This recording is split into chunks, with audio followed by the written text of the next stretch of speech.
Hi everybody and welcome back to my D&I vlog. I am Ray Evans, D&I champion and TP's marketing and brand consultant. And today's episode I'm joined by Rose Stewart, who is on the management committee of TLA Black Women in Tech and also client account director at RAS Digital Agency to discuss Black History Month and what it means to us. So, hey Rose. Hi, nice to be here. Thanks for inviting me. I'm heavily involved with Black Women in Tech, TLA Black Women in Tech, for the last over a year actually, and we get involved in networking and just talking about some of our experiences. The actual group is growing. It's part of a large group of the TLA group, but the Black Women in Tech side is very much growing, and it's going to be international as well. I've founded RAS Digital Agency, and that is involved in tech. We're involved in organic search and also e-commerce services. And it's just nice to be here. Thank you. Thanks for joining me, Rose. I'm really happy to have you on board. So this episode, we're going to talk about Black History Month. So obviously October is Black History Month, and it's important. It's an opportunity to celebrate and honour Black excellence and also reflect on Black history. It's also an opportunity for people to learn more about the effects of racism and how to challenge negative stereotypes. So I'm super delighted to be joined by Rose today and discuss a subject that is very close to my heart, and also I know it's close to yours as well, Rose. So myself and Rose only met recently after being introduced, but from the get-go I quickly learned that we share the same values, and she's also a fellow Leeds woman. So I'm really happy to have you on board today, and I look forward to our discussion. Lovely. Just a bit about me. I am actually from Leeds, although I live in County Durham. And I started my entrepreneurship in the 90s when I formed First Call Data, which was like a supermarket for the IT departments in companies. We supplied data storage media and print media before cloud was around. I launched a company into a .com in the early 2000s, and then I went on to sell the business and exit the business in 2007, where after that time I continued in entrepreneurship within the tech sector. Yeah, no, I remember you telling me that story. It's so interesting, and it's really inspirational as well. I love hearing about stories of, Leeds women, especially within tech as well. It's great. So obviously 2020 protests for racial justice further exposed a diversity problem within the tech industry and emphasised the long overdue need for change after sort of the Black Lives Matter movement. So as a Black woman in tech, Rose, explain your experience through your career as being a woman in tech. Not just a woman, obviously, for diversity reasons, but in tech, but also a Black woman. Well, initially, when I started in the 90s and 80s, actually, I was just literally a trailblazer. So, I didn't really allow it to affect me. But I had a break from entrepreneurship around about 2013. And I was successful in working with the largest tech company on the FTSE 100 stock market called Sage PLC in a specialist business development role. I worked in the head office in North East, and it was in a building like something from Silicon Valley. But although this, I did have to navigate bigotry, which, as we know, is not fair. But at the same time, I'm glad I stuck with it for 4 years, because I had the opportunity to work on projects such as a £110 million acquisition, where I was one of a small team who deployed the acquired HCM, Human Capital Management SaaS platform, into Sage's portfolio. then generated growth, sales growth. Then after that, helped to close the legacy HR system down. Interesting, very interesting. So yeah, it's a little bit things. Do you think things have changed, or do you think it's still the same? Well, I do actually think it's still the same. But the great thing about it is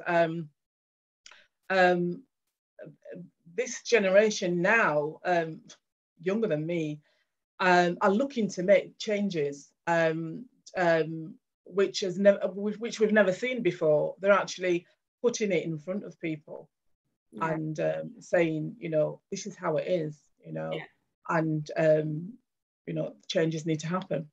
Definitely. I think change is definitely happening. I don't know how fast it's going, but it's definitely happening. People are realising as well, I mean, for myself, from the Black Lives Matter movement, how privileged they are as well. I know from sort of like hearing other people's stories about their, you know, careers, being a Black woman in tech, haven't been as successful as others, in terms of how they've been treated, and the experience hasn't been the same. So you do reflect on the privilege that you have had and how, you know, your journey hasn't been as affected as them. So yeah, that's a great story. So talk to me a little bit about all the positive things that TLA is doing to drive positive change. I know they're doing loads to support young talented Black females in the industry, and also talented Black females who are well on into their career. So what are they currently doing at the moment, Rose? Well, TLA Black Women in Tech are celebrating Black women in technology because they understand what has been the narrative and want to make strides to change through educating the business sector. Favila Fangang, the founder, understands our struggles and encourages to brag about our successes. So TLA Black Women in Tech are launching a book called Voices in the Shadows, which represents us and will help Black girls at school to venture into the tech sector. Yeah, no. You know what?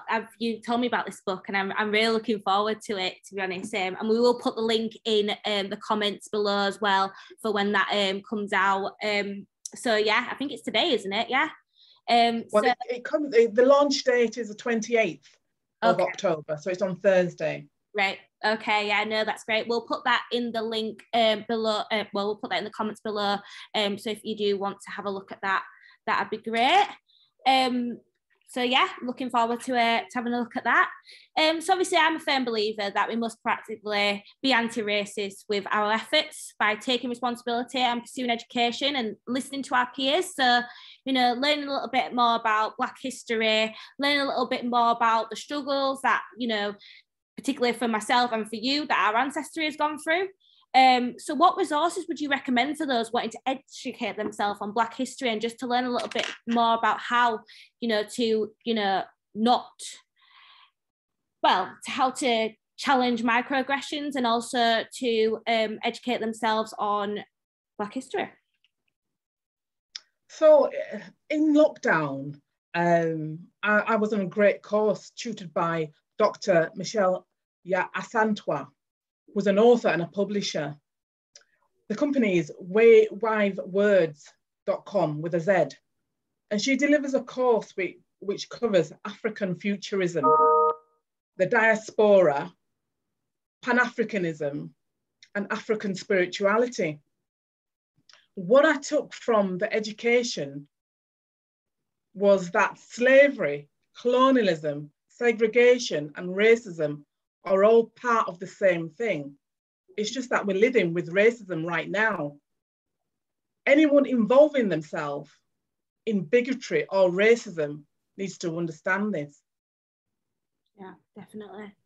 Definitely. I think, racism still exists. For anyone to say it doesn't exist is ludicrous, because it does exist. And sometimes, we might not see it as the typical words that you would use for racism, but just how you make somebody feel. Even to the point of how, you make them feel in the workplace, how you make them feel in a relationship, as a friend. It's about how you're treating others with respect, with equality, and just being mindful of other people's feelings, I think. And yes, it can go back to being kind and being inclusive, and welcoming. And, you know, people have come from all different backgrounds, and they've also been through different struggles in life, and it's just learning a little bit more about how they've got to this journey, or helping them as well to get to the next journey, and just, you know, including them as well. So yeah, no, that's great. That's great. Well, finally, what advice would you give to young Black generational leaders of the future who are considering a career within the tech industry? Well, I would say embrace all aspects of tech, from coding, which I've completed a short course on using CodePen, to collaborating with development teams, which I've also done previously, creating a SaaS platform in my company, Ebenezer, then sold the platform into companies. And also develop business development skills, because these will be what you need to sell your solution, or to understand what your sales department or your salespeople and how they will generate business for you. Yeah, definitely. Yeah, no, I agree. I think the best advice I've ever got is don't be afraid. Don't be afraid to go in there and give it all you've got and show what you can do. Don't feel intimidated, and also be you as well, because there's nothing better than an authentic you.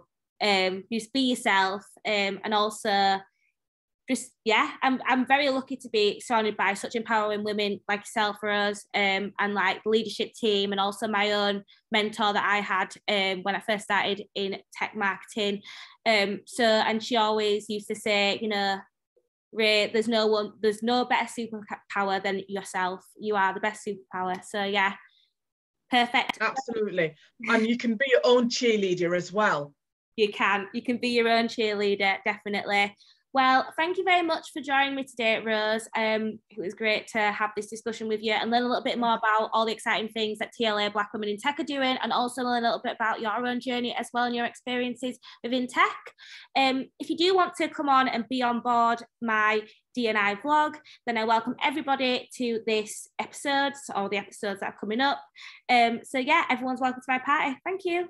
Bye. Thank you. Bye.